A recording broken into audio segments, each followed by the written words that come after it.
When in triangle PQR, ST is a line such that PS by SQ is equal to PT by TR, and also angle PST is equal to angle PRQ. Then prove that triangle PQR is an isosceles triangle.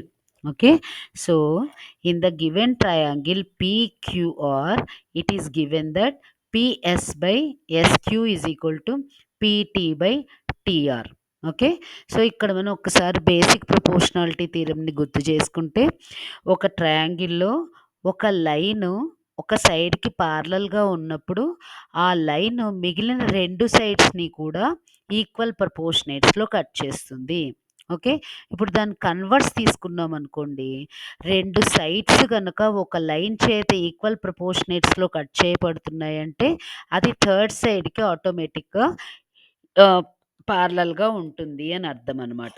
Okay, so ఇక్కడ మనకి ఇచ్చిన data ప్రకారము PS by SQ is equal to PT by TR కాబట్టి మనం ఏం చెప్పచ్చు, ST అనేది క్యూఆర్కి ప్యారలల్గా ఉంది. Okay, right. సో మనము ఇచ్చిన డేటా నుంచి దీన్ని మనం డిరైవ్ చేసాము. Okay, ST is parallel to QR.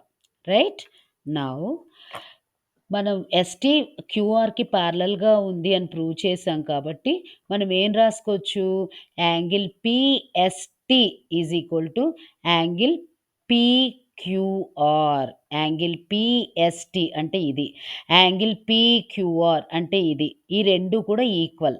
ఎందుకని, ఆ రెండు కూడా కరస్పాండింగ్ యాంగిల్స్ కాబట్టి. ఓకే, సో మనం దీన్ని ఈక్వేషన్ 1 కింద చూపిస్తున్నాం అనమాట. Angle PST is equal to angle PQR.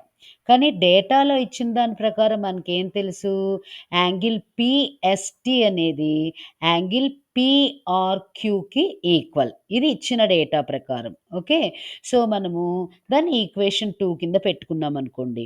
ఇప్పుడు ఈక్వేషన్ 1 అండ్ ఈక్వేషన్ 2 రెండు చూస్తే మనకి ఏమర్థమవుతుంది, angle PST is equal to angle PQR, angle PST is equal to angle PRQ. కాబట్టి 1, 2 నుంచి మనం ఏం రాసుకోవచ్చు, యాంగిల్ పిక్యూఆర్ అనేది యాంగిల్ పిఆర్క్యూకి ఈక్వల్గా ఉంది అని మనం రాసుకోవచ్చు. ఓకే, అంటే ఈ ట్రయాంగిల్లో యాంగిల్ క్యూ అంటే యాంగిల్ పిక్యూఆర్ అలాగే యాంగిల్ పిఆర్క్యూ రెండు కూడా equal. Okay, so two angles equal ఉన్నప్పుడు ఆటోమేటిక్గా వాటి ఆపోజిట్ సైడ్స్ కూడా ఈక్వల్ అవుతాయి అన్నమాట. Okay, sides opposite to equal angles equal, we know that point. Yes or no? కాబట్టి మనం ఏం చేయొచ్చు, ఏం చెప్పొచ్చు, PQ is equal to PR అని చెప్పచ్చు. Okay, therefore two sides of triangle PQR is equal. So PQR is an isosceles triangle. Okay, మనం angle PQR PRQ రెండు సమానమని ప్రూవ్ చేశాం కాబట్టి మనం ఏం చెప్పచ్చు, PQ PR రెండు ఈక్వల్ అని చెప్పచ్చు. మనకు తెలుసు కదా, ఒక ట్రయాంగిల్లో రెండు సైడ్స్ ఈక్వల్గా ఉండి రెండు యాంగిల్స్ ఈక్వల్గా ఉన్నాయంటే ఆటోమేటిక్గా అది isosceles triangle. Okay, so PQR అనేది ఒక ఐసోస్లెస్ ట్రయాంగిల్ అని ప్రూవ్ చేయబడింది. ఓకే, సో మనకి అర్థమైంది అనుకుంటాను.